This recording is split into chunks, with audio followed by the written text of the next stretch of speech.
Truman needs to know what's next. 2, What's next? 1. Hello again. It's been a while. Welcome back to the Rantin Review Entertainment. We are talking about Oppenheimer. Now, it's been a long time since I've done movie reviews. In fact, I think the last movie review I did was for Ant-Man, Quantumania, and it kind of made me stop reviewing movies. But I've been watching other stuff. I don't watch a lot of TV and movies anyway. But Oppenheimer was something when I saw the trailer coming out for it. It was a Christopher Nolan movie starring Cillian Murphy. I know Robert Downey Jr. was in it, and a bunch of other actors, Matt Damon, a whole bunch of tons of people that I didn't even realize were in the movie as I'm watching the film. And this is a review for that movie. It's going to be a quick synopsis of what I thought about it. Now, for me, I've, like a lot of people recently, have been kind of disenchanted with what's been coming out with Hollywood. Of course, there's a strike going on. There's a controversy about AI. The superhero era has ended. For me, I think it officially ended with Guardians of the Galaxy 3, which was, I think, probably going to be the last good superhero movie, especially the Marvel Cinematic Universe, that we might see for some time. Maybe Deadpool will bring it up, but when I saw the trailer for Oppenheimer, and I think this is just a thing of momentum and the fact that we go through these different eras. If you look at, like in the 80s, we had a lot of horror films and the big, action, adventure, Sylvester Stallone, Arnold Schwarzenegger kind of movies. 90s, we had a lot of, more suspense films like Silence of the Lambs and Seven and Along Came a Spider, along with a lot of rom-coms. The 2000s, we did see the beginning of the superhero revival, but we also had that, the young adult fiction, or basically the book adaptation era. You had fantasy kind of thrown in there too. Star Wars came back. You had Lord of the Rings and Harry Potter and Hunger Games and Twilight and all that stuff. And then we got full on into the superhero era with basically the MCU era in the 2010s, and that is now kind of dissipated. So I have had an appetite recently to see a film, like something that was not a superhero film, something that was not a goofy comedy, definitely something that wasn't overtly political as far as modern day politics, especially considering the fact most 90% of the films you see coming out are really pumping let's be honest, they're an extreme left-wing agenda from the West. I don't want to really get into the politics of that, and whether you like that or not, I just don't like the fact that it's in everything. And it's even in the Barbie movie, which I'm never going to watch, but it's in the Barbie movie. I even hear that there's a super huge political agenda in it. So Oppenheimer came out, and I was like, this is a historical piece about a significant person in history that isn't talked about much, hasn't been much made about him. And I was very curious to learn more about Oppenheimer. I know enough about him, just being a student of history. I know about the atomic bomb. I don't know that he had a controversial past, but I didn't know a lot of details about it. So that was what I was really going into this movie for. And on the positive side, this movie does deliver a lot of that. You get to see Oppenheimer, now of course there's creative license taken with these films, but Oppenheimer's story, even if it's like this movie's like 50% true to what his actual personal life was, this dude, he has some quirks. He had a lot of things, but a lot of people who are that intelligent really do kind of run into those kind of problems. And if you're very specialized in one field, you see it today with guys like Elon Musk, and you see it, you saw it with guys like Steve Jobs. You saw it with guys like any kind of genius guy. And here we're talking about some of the heavyweights of the 20th century. Oppenheimer, we got Einstein in here, you got Heisenberg in here. You got a lot of references to these great scientists from the 20th century that did all of these great things, but also did things that shaped humanity for the better and for the worst. And that's part of the theme of this film.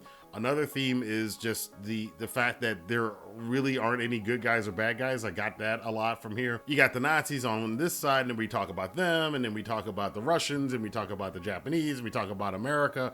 And it seems like there's no like, those are the good guys, these are the bad guys. I mean, this is all from the perspective of obviously the United States creating the atom bomb that was dropped on Hiroshima and Nagasaki. And this, it's crazy to think about this because it seems like it's ancient history, but it isn't. This happened less than 100 years ago. This happened 80 years ago. That's not a very long time.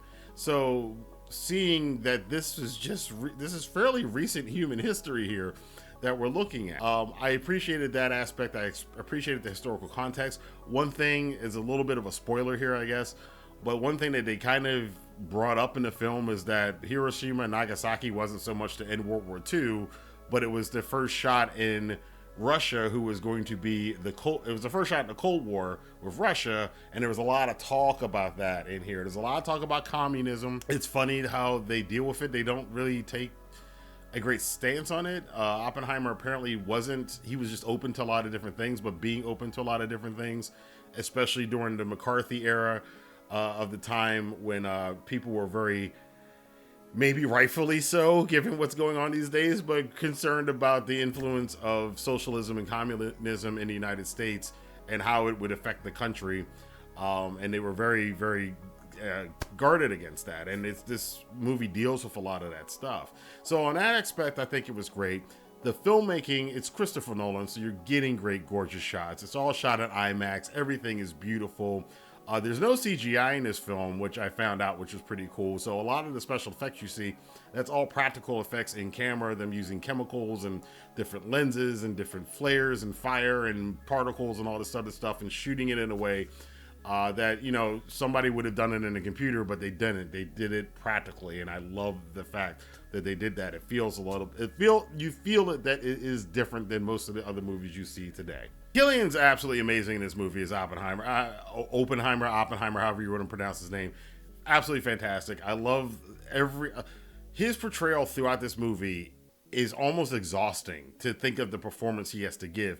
He's playing this so intensely, and some of these scenes where they're just riffing off on this dialogue that's really well written.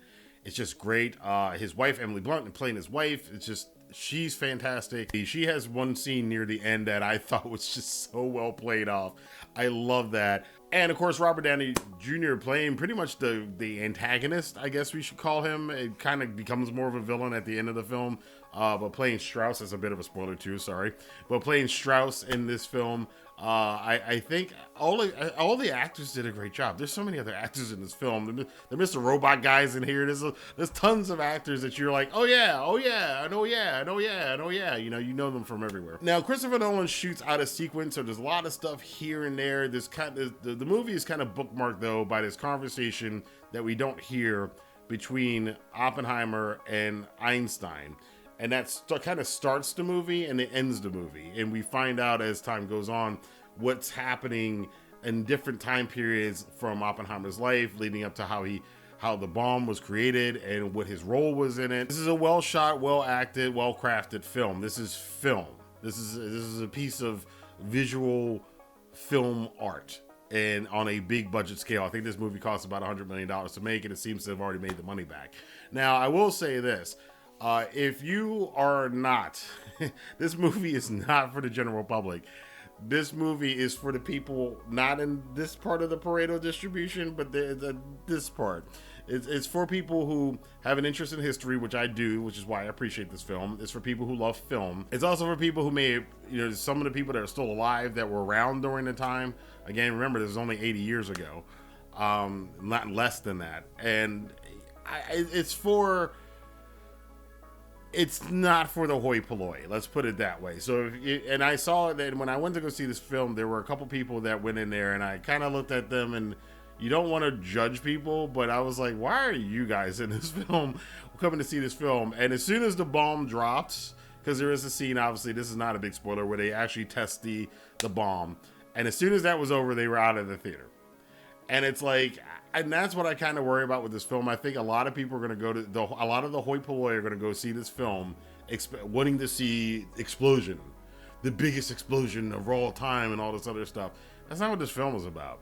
This film is a character study about Oppenheimer. It's a study about what happens when you get so consumed with theory, but then the theory becomes reality, and what is that reality, and what are the consequences of it, and how people can manipulate the way somebody is perceived by the rest of the world. You may be a hero one day, but then you're a villain the other day or whatever. You know, that whole story, which is obviously a theme from one of Nolan's other movies that's a little bit more friendly, fan-friendly, the Batman series. I think the movie's too long.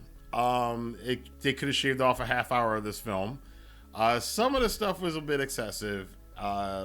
I don't have a problem. There are a couple sex scenes, which it's been a long time since there's been a sex scene in a movie. I forgot that was a thing in films. Like, I grew up with that stuff, and I've noticed recently we don't have a lot of sex scenes in films anymore. There isn't. It's along with the montage. They're all kind of gone, but I think people are trying to bring them back now.